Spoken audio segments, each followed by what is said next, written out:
29 तारखेला निर्णायक आंदोलन होणार. सरकारसोबतच्या चर्चेनंतरही जरांगेंची ठाम भूमिका. सर्व 58 लाख नोंदींचं प्रमाणपत्र द्या. 28 ऑगस्टपूर्वी अंमलबजावणी करा. सरकारला अल्टिमेटम. नोंदी असूनही प्रमाणपत्र मिळाले नाही तर त्यांनी 28 तारखेला आपले अर्ज घेऊन अंतरवालीमध्ये या. जरांगेंचं मराठा समाजाला आवाहन.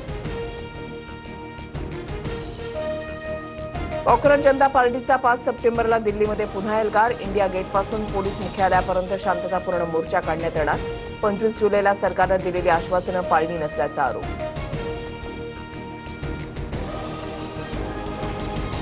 राज्य महिला आयोगाच्या माजी अध्यक्षा रुपाली चाकणकरांची बदनामी केल्याप्रकरणी 19 जणांवर गुन्हा दाखल. चाकणकरांकडून शिवाजीनगर पोलीस ठाण्यात तक्रारीनंतर गुन्ह्याची नोंद. रुपाली ठोंबरे, सुषमा अंधारे, दीपाली सय्यद यांचाही समावेश.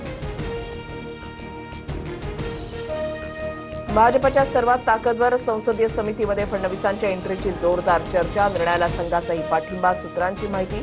फडणवीसांच्या दिल्ली वाऱ्या वाढल्या. उद्याही दौरा असणार.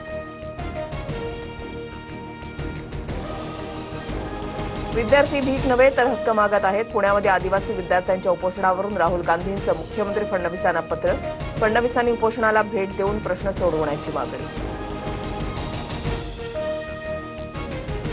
एफडी आयुक्त तुकाराम मुंढेंचा निर्णय वादाच्या भोवऱ्यात. सुट्या तेलाच्या बंदीमुळे ग्राहकांसह व्यापारी अडचणीत. तोडगा काढण्यासाठी सरकारला 15 दिवसांचा अल्टिमेटम. तेल व्यापाऱ्यांवरही अन्याय होऊ नये यासाठी मार्ग काढू. फडणवीसांची ग्वाही.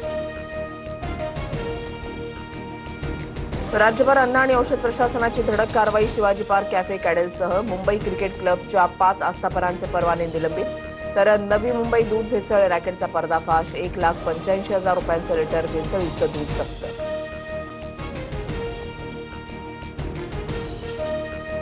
राज्यातील सर्व जिल्ह्यांमधील शाळांच्या पायाभूत सुविधांबाबत शिक्षण मंत्र्यांची बैठक. शाळांच्या मूलभूत सुविधांमध्ये कोणतीही तडजोड खपवून घेणार नाही. हलगर्जीपणा आढळल्यास संबंधितांवर कारवाई होईल. भुसेंचा इशारा.